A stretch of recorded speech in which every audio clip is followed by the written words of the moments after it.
Kisah Nabi Muhammad SAW. Kelahiran Nabi terakhir.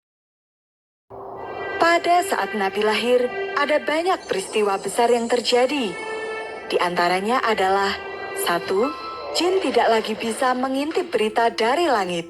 2. Istana Raja Kisra, penguasa Persia yang kejam, berguncang hebat dan sebagian bangunannya roboh.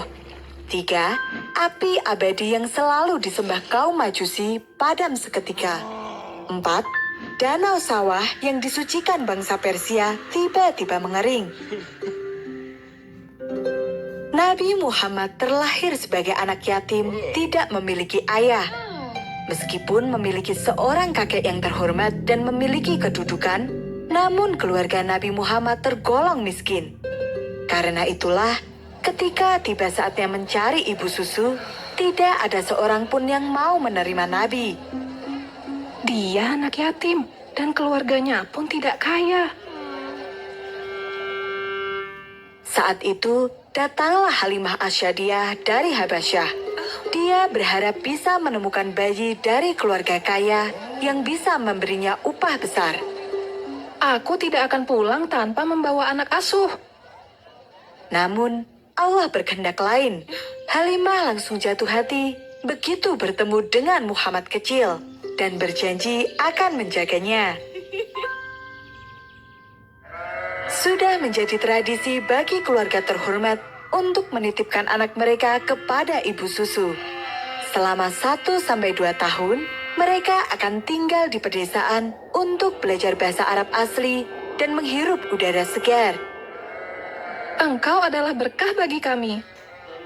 Sejak mengasuh Muhammad kecil, keluarga Halimah mendapatkan berkah yang melimpah. Kekeringan parah melanda Habasyah, membuat para ternak kurus kering. Namun, kambing milik Halimah bisa menghasilkan susu dengan baik. Hah? Bagaimana kamu melakukannya? Ini adalah berkah dari Allah. Subhanallah, keluarga Halimah memeroleh segala kemudahan dari Allah Subhanahu wa Ta'ala sebagai imbalan atas kasih sayang mereka kepada Nabi Muhammad. Ketika usia Nabi 4 tahun, terjadi sebuah peristiwa besar yang disaksikan oleh para saudara penggembala kambingnya. Tiba-tiba, ada 2 orang laki-laki yang membelah dada Nabi, mengeluarkan hatinya dan mencucinya menggunakan air Zam-Zam. Itu adalah peristiwa pembelahan dada Nabi Muhammad oleh para malaikat utusan Allah. Tidak terasa, waktu telah berlalu. Tiba saatnya bagi Nabi untuk pulang dan tinggal bersama ibunya. Pada suatu hari, sang ibu mengajak Nabi pergi berziarah ke makam ayahnya. Mari kita pergi ke Madinah. Nabi Muhammad yang saat itu masih berusia 6 tahun harus menempuh perjalanan panjang dan berat. Dalam perjalanan itu, turut serta pembantu mereka yaitu Ummu Aiman. Selesai berziarah, Nabi berkeliling untuk mengunjungi paman-pamannya. Kemudian, mereka pun kembali pulang ke Mekah. Dalam perjalanan pulang, kondisi sang ibu terlihat lemah, hingga akhirnya dia pun wafat. Ummu Aiman memeluk Nabi sambil menangis. Ya Tuhanku, berikanlah ketabahan kepada kami. Nabi Muhammad pun menjadi anak yatim piatu di usianya yang masih kecil. Kabar tentang wafatnya Aminah membuat keluarga besar bersedih. Bagaimana dengan Muhammad? Akulah yang akan merawatnya. Sang kakek mengasuh Nabi dengan baik dan penuh kasih sayang. Dia bangga akan cucunya yang begitu cerdas. Namun, 2 tahun kemudian sang kakek wafat, meninggalkan Nabi sendirian tanpa perlindungan di dunia ini. Setelah kematian kakeknya, Nabi tinggal bersama keluarga pamannya, Abu Thalib. Mereka bukanlah orang kaya, namun mereka ikhlas merawat Nabi tanpa pamrih. Saat mereka kekurangan makanan, paman dan bibi selalu mengutamakan Nabi daripada anak-anaknya sendiri. Makanlah setelah Muhammad kenyang. Abu Thalib pernah berkata, Engkau adalah anak yang diberkahi. karena setiap kali makan dengan Nabi, semuanya pasti merasa kenyang.